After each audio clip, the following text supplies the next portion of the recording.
Good morning guys, তোমাদের সোয়াবিনের তরকারি দিয়ে আজকে ব্লগটা শুরু করছি। সকালবেলা মানেই জানো যুদ্ধ, ছেলে স্কুল বেরোবে, একটু ভাত খাইয়ে পাঠাবো, সেই জন্য সোয়াবিনের তরকারি করছি। এদিকে দেখো আটাটা বার করে রাখলাম, মাখা ছিল, এবার দেখি ওকে কি করে দেবো আর আমাদের ব্রেকফাস্টে কী করবো।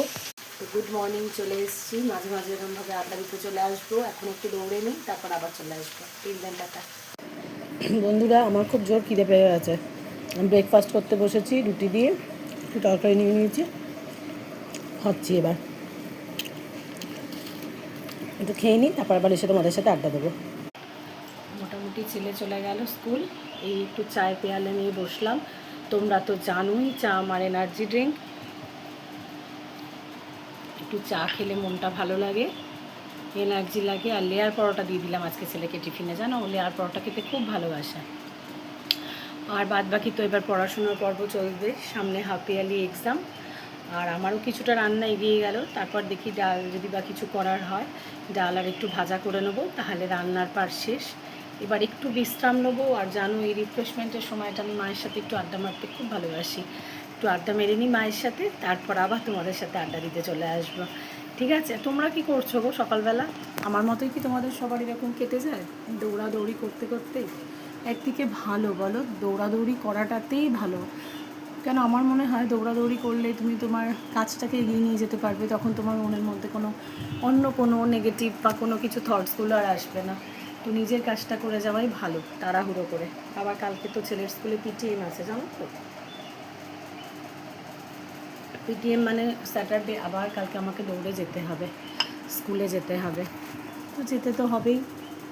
তো যাই, একটু মায়ের সাথে আড্ডা মেরে আসি। টিল দেন টাটা, আবার চলে আসবো তোমাদের সাথে আড্ডা দিতে। ফ্রেন্ডস, আকাশের অবস্থাটা দেখো গাইস, সমস্ত পুরো আবার অন্ধকার হয়েছে। এই রোদ বৃষ্টির খ্যাটার চোটে আমার যেন অবস্থা খারাপ হয়েছে। একবার করে জামা তুলছি, একবার করে জামা কাপড় মেলছি, কি বিরক্ত লাগে বলো তো। ফ্রেন্ডস, আমার বিছানা তোলা কমপ্লিট হলো, একটু একটু করে কাজ এগিয়ে নিয়ে যাচ্ছি আর তোমাদের সাথে শেয়ার করার জন্য আবার চলে আসবো। ফার্স্ট চায়ের কাপটা আমি নিই কেন? শরীরের এনার্জি বাড়ানোর জন্য। আর সেকেন্ড টাইম চায়ের কাপটা নিই কেন জানো? সেকেন্ড টাইম চায়ের কাপটা নিই রিল্যাক্সড ফিল করে চাটা খাওয়ার জন্য। ফার্স্ট টাইম প্রচুর প্রেশার কাজের, সেটাকে এগোনোর জন্য। আর লাস্ট টাইম সমস্ত কাজ কমপ্লিট করার পর রিফ্রেশড হয়ে বসে একটু চাটা খাওয়ার জন্য। এই হলো দুরকম চায়ের দুরকম বার্তা, মানে দুটো চা খাওয়ার দুরকম মানে।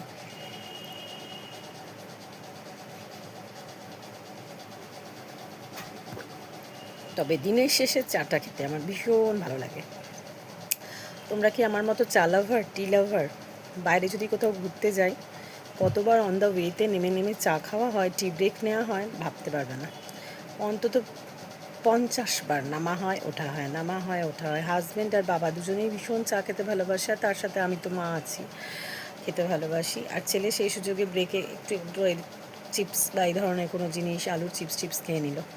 ও আবার থাকে ওর জিনিসপত্র খাওয়ার জন্য। তো আজকে তো এই হলো, মোটামুটি রান্নাবান্নাও কিছুটা কমপ্লিট করে এসেছি, আর কিছু কাছাকাছি আছে, যাব এবার করতে। ভাবলাম তোমাদের সাথে আর একটু আড্ডা দিয়ে যাই। ব্রেকে নিয়ে মাঝে মাঝে একটু আড্ডা দিতে পারলে মনটা ভালো লাগে।